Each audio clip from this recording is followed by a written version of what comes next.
Welcome to डिस्बी।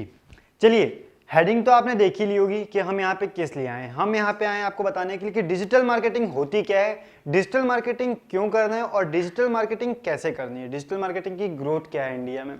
Digital marketing मतलब अपने किसी भी प्रोडक्ट या सर्विस या फिर अपने किसी भी बिजनेस को डिजिटली प्रमोट करना। डिजिटली हम कहाँ पे प्रमोट करेंगे? जाहिर सी बात है इंटरनेट पे। इंटरनेट पे हम कहाँ पे प्रमोट कर सकते हैं? गूगल, फेसबुक, इंस्टा और ट्विटर पे। क्यों?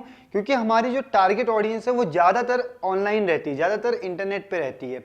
तो हम अपने प्रोडक्ट्स को और बिजनेस को कहाँ पे प्रमोट करेंगे?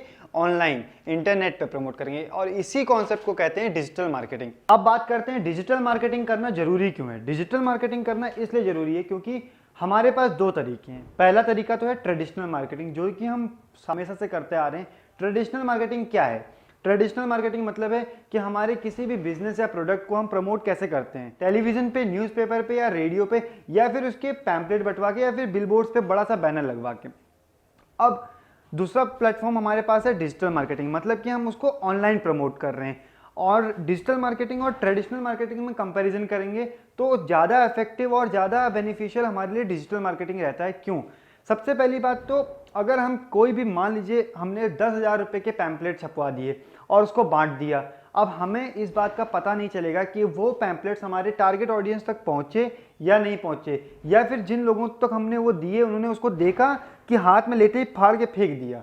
ये चीज़ हमको नहीं पता। लेकिन डिजिटल मार्केटिंग में जस्ट अपोजिट है। हम अगर कोई भी एड कैंपेन रन करते हैं तो हमें ये चीज़ पता रहती है कि हम किस ऑडियंस को वो एड दिखा रहे हैं, कौन लोग उसको देख रहे हैं, कौन लोग उसको नहीं देख रहे हैं, हमारे ऐड में गलतियां क्या हैं, हमारे प्रोडक्ट में गलतियां क्या हैं और कैसे हम उसको सुधारें। और ट्रेडिशनल मार्केटिंग में ये चीज़ें अवेलेबल नहीं। और दूसरी चीज़ कन्वर्जन रेट। कन्वर्जन रेट जो हमारा ट्रेडिशनल मार्केटिंग में हमारे पास आता है वो कब आएगा, कैसे आएगा, हमें नहीं पता रहता। लेकिन डिजिटल मार्केटिंग में हमें पता रहता है कि हमारी डिजिटल मार्केटिंग की जो स्ट्रेटेजी है, जो हमारी मार्केटिंग स्ट्रेटेजी है, वो सही जा रही है कि नहीं जा रही है, हमारा कन्वर्जन रेट सही आ रहा है कि नहीं आ रहा है, हमें अपनी एड्स में कुछ एडिटिंग करनी है या फिर कुछ और भी अच्छा अपडेट करना है, चीज़ें हमको बदलनी है कि नहीं बदलनी है। हम हर दिन उसको एडिट करके नई चीज़ें उसमें इंप्रूव कर सकते हैं। लेकिन ट्रेडिशनल मार्केटिंग में हम ये चीज़ इंप्रूवमेंट नहीं कर सकते। अगर हमने एक बार पैम्पलेट छपवा दिए 10,000 रुपये के, तो हमें वो बांटने ही बांटने हैं, क्योंकि हम उसको दोबारा से रीयूज़ करके उसको एडिट नहीं कर सकते हैं।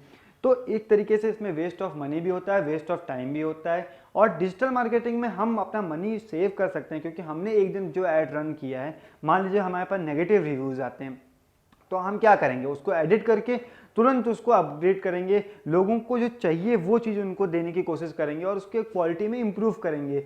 और ये सब चीज़ें कहाँ पे अवेलेबल होंगी? डिजिटल मार्केटिंग में। तो इसीलिए डिजिटल मार्केटिंग करना ज़्यादा जरूरी है, ना कि ट्रेडिशनल मार्केटिंग। हाँ, कई टर्म्स में ट्रेडिशनल मार्केटिंग भी अच्छा है डिजिटल मार्केटिंग से, लेकिन जो हमें क्या चाहिए? हमें लोगों तक पहुंचना, ज़्यादा से ज़्यादा टारगेट ऑडियंस तक अपनी चीज़ों को, अपने प्रोडक्ट को, अपने सर्विस को वहां तक हमें पहुंचाना है। तो हम कैसे पहुंचा सकते हैं? सिर्फ और सिर्फ डिजिटल मार्केटिंग के द्वारा पहुंचा सकते हैं। ट्रेडिशनल मार्केटिंग के द्वारा हमारी रीच इतनी नहीं रहेगी। मान लीजिए हमारा एक प्रोडक्ट है जो हम लखनऊ, पटना और अहमदाबाद में बेचना चाहते हैं, लेकिन अब हम एक ट्रेडिशनल मार्केटिंग कर रहे हैं कि भैया हमने पेपर में डाल दिया, न्यूज़पेपर में डाल दिया। अरे कितने लोग देख लेंगे न्यूज़पेपर में, हमें नहीं पता है। लेकिन अगर हमारे पास डिजिटल प्लेटफॉर्म है तो हम उसमें अपना लोकेशन डाल सकते हैं कि इन लोकेशन पे हमको सिर्फ इन्हीं लोकेशन पे दिखाना है, वो और जगह नहीं जाएगा, सिर्फ उन्हीं जगह पे जाएगा। और जितने लोग को दिखेगा उतने लोग के पैसे हम देंगे, ना कि हम लोग ने एक साथ कोई बल्क में पैसा नहीं देना है। हम लोग को एक एक लोगों को देखने पे, व्यूज पे पैसे देने हैं। और वो कैसे कन्वर्ट होंगे, हमारी टारगेट ऑडियंस कैसे हमारे तक आएंगी, ये चीज़ भी हम डिजिटल मार्केटिंग में ज़्यादा अच्छी तरीके से देख सकते हैं as compare to traditional marketing. तो ये कॉन्सेप्ट था डिजिटल और ट्रेडिशनल मार्केटिंग के बीच का। अगर आपको देखना है हमें, और अगर आपको हमारी वीडियो में कोई भी चीज़ पसंद आती है, कोई भी चीज़ नहीं पसंद आती है, या आपके दिमाग में कोई भी तरीके का क्वेश्चन है, या आप हमसे कुछ पूछना चाहते हैं, तो आप नीचे कमेंट कर सकते हैं और हम उसका रिप्लाई ज़रूर करेंगे।